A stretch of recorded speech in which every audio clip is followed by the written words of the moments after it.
காற்றும் நீரும் வானும் நெருப்பும் பொதுவில் இருக்குது. மனிதன் காலில் பட்ட பூமி மட்டும் பிரிந்து கிடக்குது.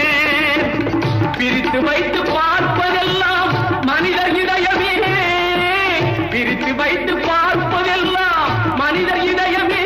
உலகில் பிரிவு மாறி ஒருமை வந்தால் அமைதி நிலவுமே, அமைதி நிலவுமே. நீங்க நல்லா